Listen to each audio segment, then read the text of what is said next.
Joining me now is New Hampshire Democratic congressional candidate Ann Kuster. Ann Kuster, you are a study for Washington Democrats. Progressives, moderate Democrats are studying your candidacy and saying, how is she doing this? Progressives believe that you're succeeding because you are sticking with your progressive ideals, your progressive issues, and that compromising toward the middle of the party would be a mistake for you. That seems to be the case so far, according to the polls. You are proving right in New Hampshire. How have you done this? Well, Lawrence, it's all about the grassroots. Honestly, this campaign is all about real people and real lives, and we're focused here in New Hampshire on creating good jobs. You know, Congressman Bass voted all those many years, 12 years, 15,000 votes in Washington for all of those failed economic policies, encouraging companies to ship jobs overseas. New Hampshire has lost 16,000 jobs to China.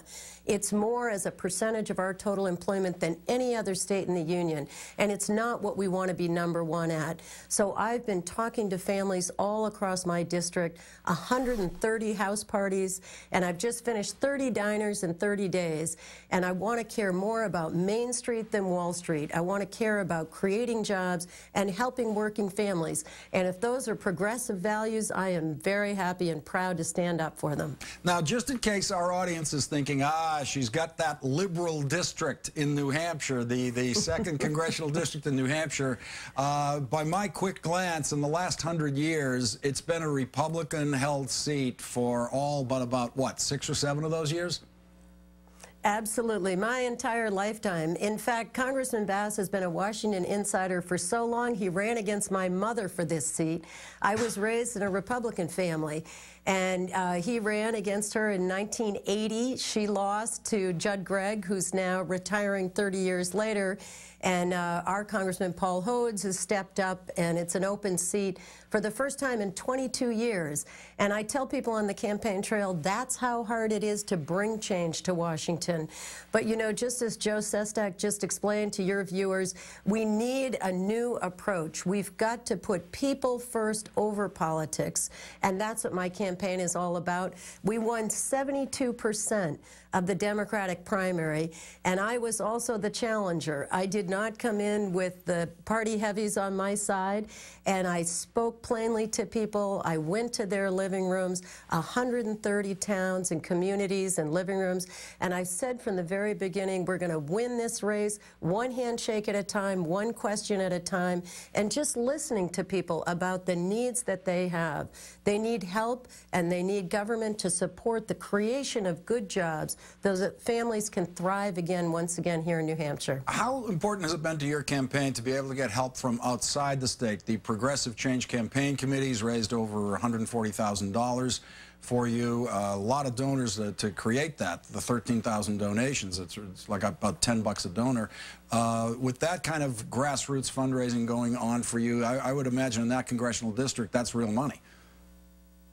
Well, it's real money where I come from. What I'm most proud of is that we've been doing that grassroots fundraising right here in New Hampshire. In fact, I've raised more from New Hampshire donors than any other congressional campaign ever before. And what I've learned from this whole experience, and I learned it on the Obama campaign actually, is that when someone puts down $10, $20, $30 toward the candidate that they believe in, that's going to stand up for the values that they believe in, they'll turn out to vote. They'll put a sign on their lawn. They'll come make phone calls and knock on doors. We have thousands of activists all across New Hampshire, and I'm very proud of the activists and donors that have joined us all across the country. We've got folks making phone calls from all around the country because they believe in this race, and they believe that democracy is not for sale. I'm getting crushed with out-of-state ads, and what is going to speak up on November 2nd, right here in New Hampshire, is people power. And we're putting people over politics, and we can't be stopped.